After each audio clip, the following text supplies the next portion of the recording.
Itu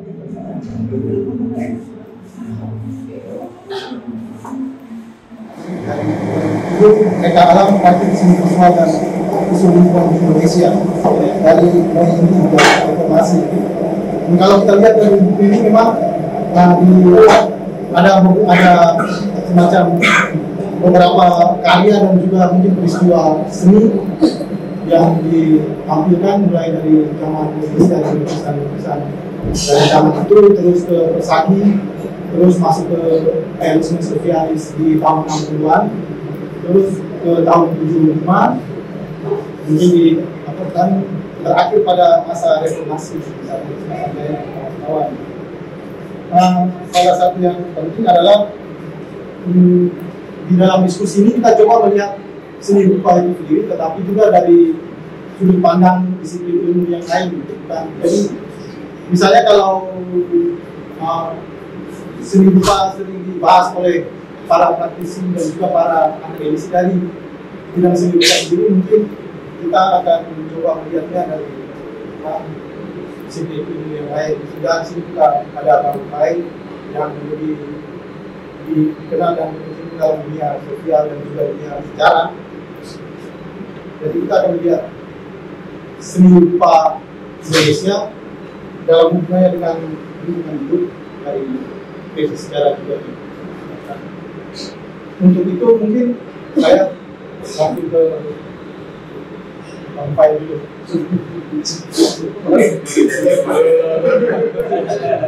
Alphabetical order aja.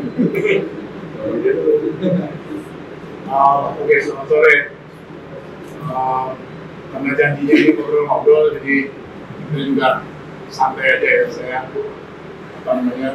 ingin beberapa komentar singkat aja gitu, terus kita bisa diskusi gitu soal katalog ini. Terus saya mulai dari jelek-jelek dulu deh. Beberapa komentar gitu ya. Ini kan bayangannya kita mendapat informasi ya, mengenai apa sih yang dipikirkan seniman, praktisi seni, atau pekerja seni, atau apalah namanya ini ya, tentang lingkungan. Dan waktu bolak-balik gitu saya coba urut gitu ya, sebagai sejarawan kita punya kecenderungan mengendalikan dan menguasai waktu. Jadi inginnya itu membagi-bagi gitu. Itu otomatis. Training 6 tahun itu pengaruhnya besar. Jadi kita selalu kalau lihat tuh, oh, ini logik yang membagi waktu ini dalam sekian banyak periode itu apa. Nah saya tertarik untuk lihat ini periodenya sama persis dengan periode bagian pembabakan sejarah di sekolah. Ada zaman kolonial, ada zaman tahun siswa dan segala macam, ada tahun 45 gitu. Terus timbul pertanyaan gitu, apakah memang tanggapan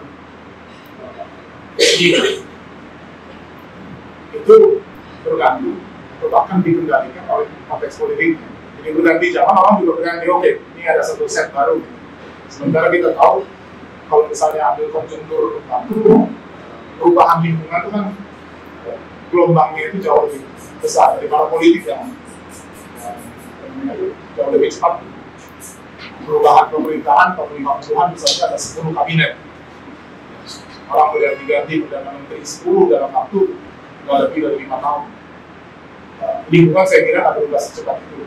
Tapi bagaimana caranya memadukan ini gitu. Jadi kita mau melihat atau mengklasifikasi, kalau itu pekerjaan orang bikin katalog, klasifikasi tanggapan-tanggapan dari seniman dalam bentuk karya atau pemikiran, tulisan ya. Tetapi kelihatannya masih sangat dituntut oleh cara berpikir kita di periodisasi yang dominan. Jadi makanya masih sama kalau saya pernah ngajar di sebelah ya. Sebelah itu tuh sama periodisasi. Oh ini nanti ada persagi atau segala macam gitu. Nah sebenarnya saya agak ragu gitu, agak ragu dengan pembagian semacam itu. Apakah semua orang Mohindi itu seragam pemikirannya tentang apa, lingkungan tanah jajahan? Apakah semua orang Persagi itu bisa kita bikin satu kelompok? Dan batu ujinya kan sebetulnya karya ya, akhirnya karya yang akan menentukan klasifikasi yang kita sudah buat. Jadi ini satu soal, mungkin kalau katalog ke depan berlanjut, periodisasi ini bisa dipikir lagi secara kritis. Saya nggak bisa nilai ini benar salah atau segala macam, bukan itu soalnya. Tapi kalau kita mau membantu mengangkat apa namanya sesuatu yang berharga dari perjalanan yang panjang 100, 150 sampai 200 tahun ini, ya mestinya membantu orang dengan itu tadi, gitu ya, pengamatannya. Ya, kalau saya sih cermat, gitu, dan itu belum saya dapat dari misalnya apa sih kesamaan pikiran orang tentang lingkungan di dalam poin ini. Bukan jadi bilang ya itu kayak semacam orientalisme, kebanyakan mereka menggambarkan tanah jajahan yang indah tapi sekaligus misterius. Ya. Tapi selama 200 tahun kayaknya ada perkembangan macam-macam, ada perubahan cara pandang juga. Apalagi kalau kita masukkan fotografi, yang kayaknya dalam usaha ini kemudian jadi hilang. Ya. Semua promo ini pikirannya lukisan 2 dimensi, padahal ada banyak ekspresi masa kolonial berbicara tentang lingkungan, termasuk restorasi Borobudur. Tujuan besar itu urusan dengan landscape, bagaimana sikap terhadap candi-candi, itu perdebatan luar biasa yang saya kira dinamikanya terus diangkat. Udahlah, kita dengan orientalisme, terima kasih Pak Edward Said, kita sudah diberitahu bahwa ada cara pandang yang bermasalah di zaman kolonial, tapi mari sekarang kita lihat dinamikanya.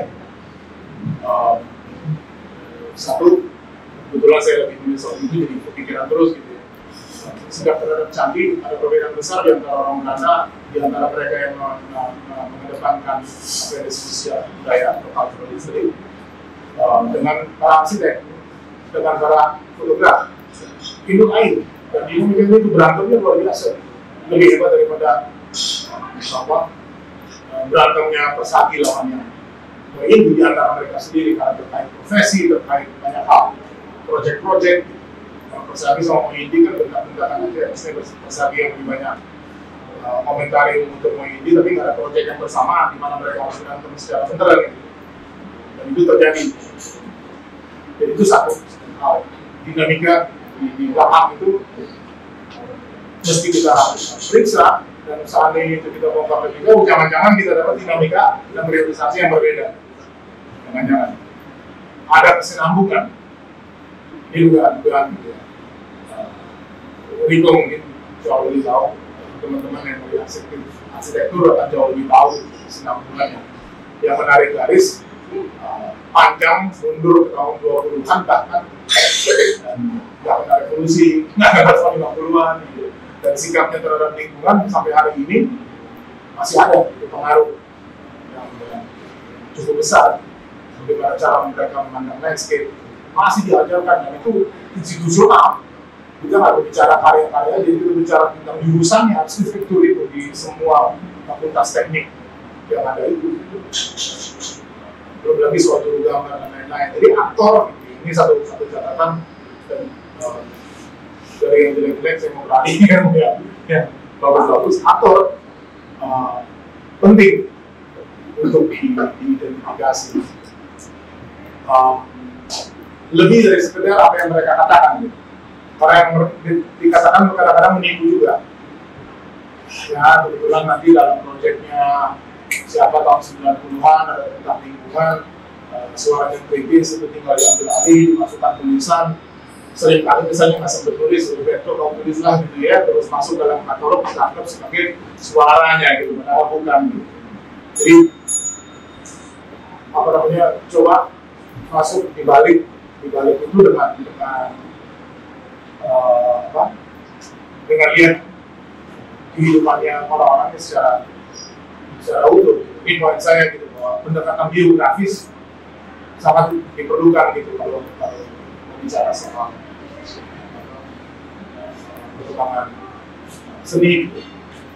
Karena terus terang misalnya selama masa Orde Baru, ketika gerakan lingkungan itu secara internasional di sini disebut itu suatu transnasionalisme itu meningkat pertengahan 80-an, awal tahun 90-an ada demam lingkungan, bukan hanya di kalangan seluruh penulis-penulis, orang bikin ilmu lingkungan, terus bikin studi lingkungan dan segala macam itu menjadi kayak mainstreaming.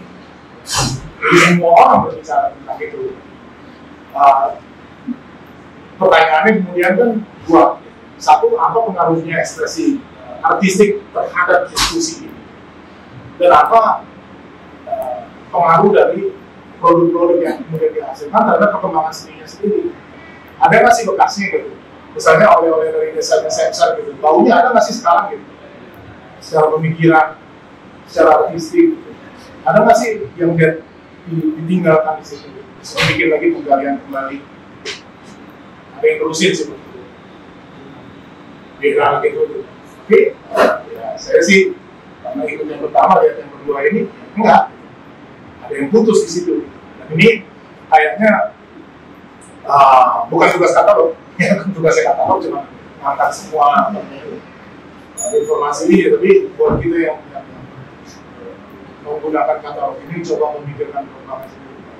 Mestinya banyak soal semacam ini, structure, patahan, kesinambungan, dan lain-lain.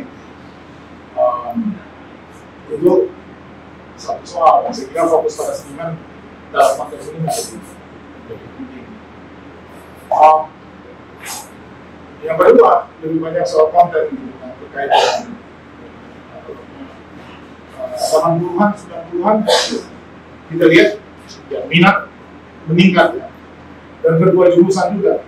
Satu adalah menghadirkan atau merepresentasi lingkungan di dalam karya yang sifatnya konvensional, karya tulisan, karya grafis. Yang satu lagi coba mempengaruhi, membentuk lingkungan itu sendiri, ikut memproduksi ruang. Karya-karya misalnya dari Dede, gitu, yang terkenal, bukan segala macam gitu, ya habis simpan, kita nggak pernah tahu lagi. Dan dia nggak mempengaruhi space yang kita sekarang ini. Gitu. Kecuali kalau ini nggak sampai moras atau apa gitu ya, meninggalkan terus bahwa banjir orang dari desa ke kota ini adalah masalah yang dari tahun 80 udah ada. Gitu. Dan nggak ada solusi apapun gitu ya. Mungkin sebagai monumen untuk mengingatkan itu, tapi nggak terjadi. Karya-karya itu nggak kita lihat di ruang publik. Itu adanya di koleksi pribadi, mau untuk tahu lah di mana-mananya ada itu ya. Tapi yang benar mempengaruhi atau itu membentuk ruang publik, yang jurusan kedua ini saya kira juga sama penting, jika tidak lebih penting. Jogja mungkin menjadi ibu kota yang untuk urusan itu, eksperimen dalam lingkungan dan apa namanya, pengaruhnya itu mungkin bisa dirasakan langsung. Jadi mungkin bahan diskusi. Ada nggak sih efeknya? Ada nggak sih efeknya dari praktek-praktek kesenian itu terhadap kehidupan kultural? Kita nggak ngomongin cuma seniman ya, tapi kita ngomongin publik yang lebih luas gitu. Ada nggak sih efek terhadap itu?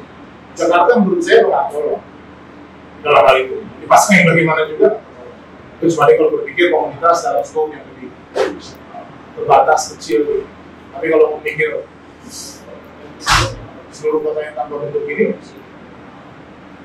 saya sih nggak bisa bayangin proyek yang benar katakanlah di sana. Jogja kita masih lihat terjadi. Solo teman-teman dengan eksperimen yang lumayan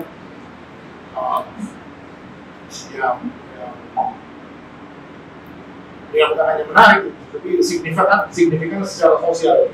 Bagaimana punya pengaruh terhadap kehidupan orang, untuk membangun hubungannya sampai si Yosi menulisnya ini, aspek itu pikiran-pikiran juga praktek ya, yang mencoba kita lakukan. Ada efeknya ya, bukan saya kalau masih berasal, tapi ada efeknya. Sosial itu memberi satu sama lain diskusi panjang tentang peran seni dalam masyarakat, tanggung jawab sosial seniman dan seluruh isu-isu ini yang harusnya sudah dilihat di level ini, tidak lagi omongan estetika apalah keberpihakan sosial dan segala macam. Tapi dari praktek-praktek ini semakin lama juga saya kira semakin berkembang dan terus terang aja gitu. Karena saya ikuti perdebatan estetika macam-macam ini udah ketinggalan zaman now. Nggak sanggup lagi dia peralatan yang disediakan dari debat estetika 60-an 70-an yang tetap berlanjut bahkan sampai sekarang gitu ya. Nggak sanggup lagi memegang praktek-praktek ini. Misalnya kayak error produk satu seperti ini tadi ya, rumah-rumah ditempelin dapat dua-duanya, produknya dapat, terornya juga dapat. Itu terornya sih betul. Gimana sekarang? Apa namanya? Kita memahami intervensi semacam ini.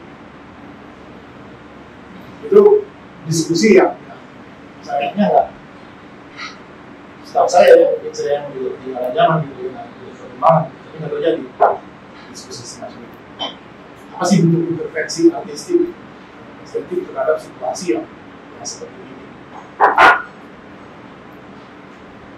Bolak-balik kalau dengar diskusi yang dibuka atau sangat menjadi sangat kontemporer itu di satu sisi, atau selalu kembali kepada kota-kota lama ini soal keberpihakan segala macam. Saya ya kira ada masanya, tapi sekarang mungkin sudah diperlukan peralatan baru karena prakteknya udah jauh melebihi peralatan yang tersedia sekarang. Kayaknya udah mulai kepanjangan nih. Saya tadi jadinya ngobrol-ngobrol, tapi jadinya malah tanya. Jadi silakan. Ya teman-teman.